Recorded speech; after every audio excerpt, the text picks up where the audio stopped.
Hai guys, gimana nih kabarnya nih? Lagi Semoga hujan. kalian baik-baik aja ya. Apalagi ya masih hujan kayak gini. Iya, di sini tuh kita record sambil hujan gitu loh guys. Nggak sambil hujan-hujanan. Syahdu. Syahdu. Udah. Jadi di sini kita sebelumnya bakal memperkenalkan diri terlebih dahulu. Aku Yara dan ini rekanku. Aku Vio. Ya, jadi kita di sini mau ngapain nih, Vi? Kita mau memberitahu kalian sebuah informasi yang sangat insightful nih tentunya. Iya, ditunggu ya. Aduh, asik sekali. Dadah. Ini dia. Jadi topik yang kita bahas hari ini adalah Diferensiasi sosial. Sebelumnya kalian udah pada tahu belum sih apa itu diferensiasi sosial? Contohnya kayak gimana? Dan di kehidupan sehari itu bentuknya seperti apa dan lain sebagainya. Penasaran banget gak sih kalian? Kita langsung lanjut ya. Alright, jadi kita akan membahas mulai dari awal dulu ya teman-teman. Apa sih pengertian diferensiasi sosial itu? Jadi, diferensiasi sosial merupakan pembedaan dalam anggota masyarakat secara horizontal. Nah, pembedaan ini dianggap memiliki derajat atau tingkatan yang sama. Menurut Bapak Suryono Sukanto, hal ini merupakan bentuk dari variasi pekerjaan, prestis, dan kekuasaan kelompok dalam masyarakat. Artinya, diferensiasi sendiri itu bisa menunjukkan keragaman yang dimiliki suatu bangsa. Contohnya aja nih ya, di Indonesia ada banyak banget keragaman, seperti keragaman bangsa, budaya, bahasa, suku, adat istiadat, dan lain sebagainya. Nah, dari pengertian tadi dapat kita simpulkan bahwa konsep diferensiasi sosial itu lebih diartikan sebagai keberagaman yang bersifat horizontal, bukan sebagai pembeda kelas yang bersifat vertikal. Begitu teman-teman. Oke, tadi udah dibahas ya pengertiannya sama Vio. Kita sekarang bisa lanjut ke ciri-cirinya. Jadi ciri-ciri diferensiasi sosial itu dibagi atas 3 hal, yaitu ciri-ciri fisik.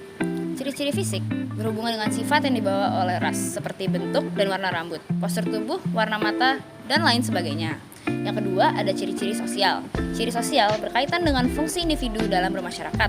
Kita semua pasti tahu bahwa setiap individu dalam masyarakat memiliki tugas yang berbeda, berkaitan dengan profesi, pekerjaan, atau mata pencaharian. Lalu yang ketiga nih, yaitu ciri-ciri budaya. Ciri budaya berhubungan dengan adat istiadat maupun kebudayaan yang berkembang dalam masyarakat. Di Indonesia ada banyak sistem budaya yang menjadi ciri khasnya masing-masing, seperti yang terdapat pada masyarakat Jawa, Bali, Sunda, Madura, Batak, Dayak, dan lain sebagainya. Jadi simpelnya sih gitu ya. Sekarang lanjut ke jenis-jenis diferensiasi sosial. Ada berbagai jenis kategori sosial di masyarakat yang merupakan kriteria dari terjadinya diferensiasi sosial. Menurut seorang sosiolog bernama Kares Svalastoga, jenis diferensiasi sosial dibagi menjadi 3, yaitu yang pertama, diferensiasi tingkatan atau rank differentiation. Jenis diferensiasi tingkatan ini muncul karena adanya ketimpangan pada penyaluran barang maupun jasa di suatu daerah. Ketimpangan tersebut dapat menyebabkan barang maupun jasa memiliki perbedaan harga. Jadi, beda tempat, beda juga harganya. Nah, perbedaan harga di suatu daerah terjadi karena penyaluran barang maupun jasa harus melalui beberapa pihak untuk sampai ke tujuan tertentu. Nah, yang kedua ada diferensiasi fungsional atau functional differentiation.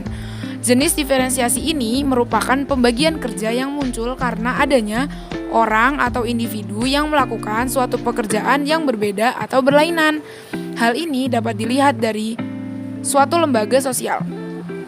Ada perbedaan pembagian penugasan atau pembagian kerja yang dapat menyebabkan setiap individu harus melaksanakan kewajiban sesuai fungsinya masing-masing. Dan yang terakhir nih, ada diferensiasi kultural atau cultural differentiation.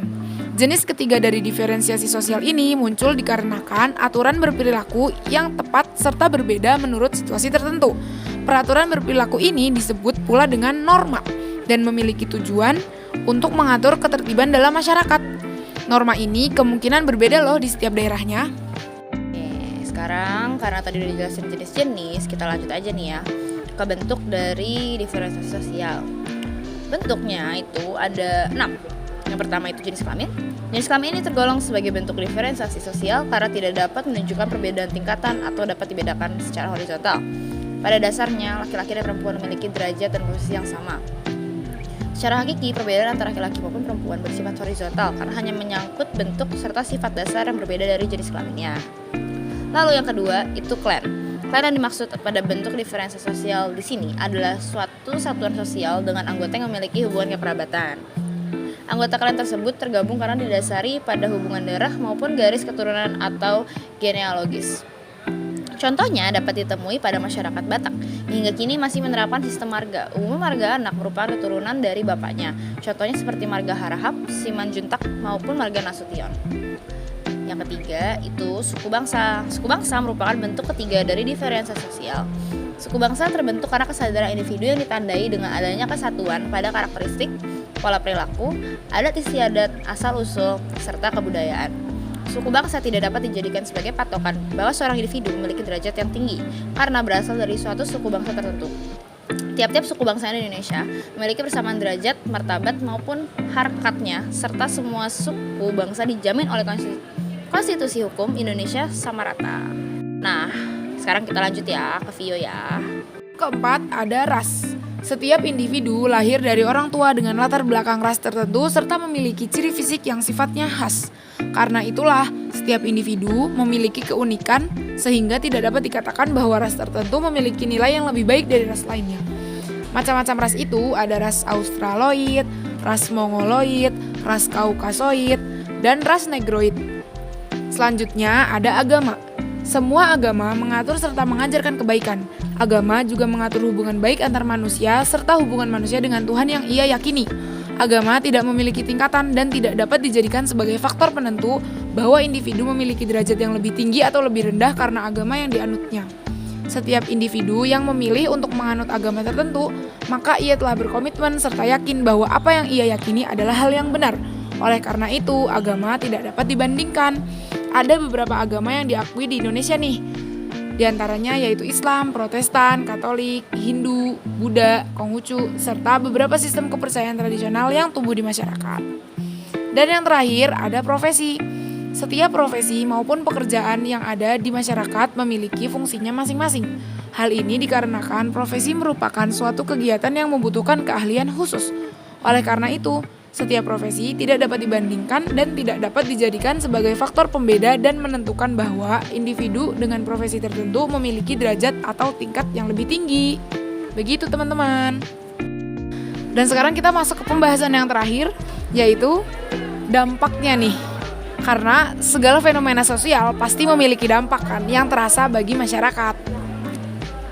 Oke, jadi dampak diferensiasi sosial ini ada dua. Yang pertama dampak positif dan yang kedua dampak negatif. Terus dampak positifnya apa aja sih? Dampak positifnya yaitu 1. Memperkuat ikatan golongan atau kelompok yang bersangkutan terutama jika menghadapi ancaman yang berasal dari luar. Yang kedua, menjaga keutuhan dan kestabilan budaya. Yang ketiga, mempertinggi semangat patriotisme dan kesetiaan kepada bangsa. Yang keempat, memperteguh rasa cinta terhadap kebudayaan atau bangsa.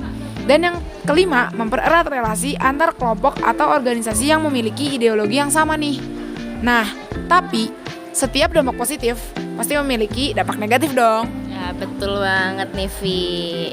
Kayak apa ya? Kayak bintang di langit tuh butuh kegelapan kan buat bersinar. Nah, ya udah kita langsung lanjut aja ya. Jadi diferensiasi sosial itu juga memiliki dampak negatif. Beberapa di antaranya adalah yang pertama, diferensiasi dapat memunculkan primordialisme, yaitu merupakan anggapan yang dimiliki oleh setiap individu bahwa kelompoknya merupakan yang paling unggul daripada kelompok lainnya. Kedua, diferensiasi sosial dapat memunculkan etnosentrisme, yaitu merupakan anggapan dari individu yang meyakini bahwa suku bangsanya lebih baik dibandingkan suku bangsa lainnya. Yang ketiga, memunculkan prasangka terhadap individu yang terlihat berbeda dari diri sendiri.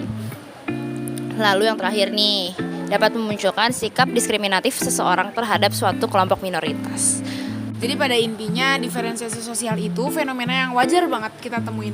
Dan pasti bakal kita temuin dimanapun kita berada. Dan kapanpun, dimanapun pokoknya. Nah, pembahasan kita sih udah di situ aja ya. Yoi. Apalagi ya, Vi? Kira-kira nih, mau langsung say goodbye kah?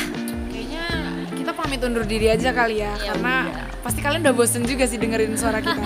Ya, kita juga ya ada kesibukan lain lah intinya lah ya. Yoi, kita nggak kupu-kupu guys. Iya, tapi ya udah pokoknya terima kasih sudah mendengarkan video yang kita buat ini ya. Yoi, ini lebih kayak podcast ya. Iya, tapi kan Ada cuplikan. iya. Ya udah. Sampai jumpa lagi. Bye. Dadah.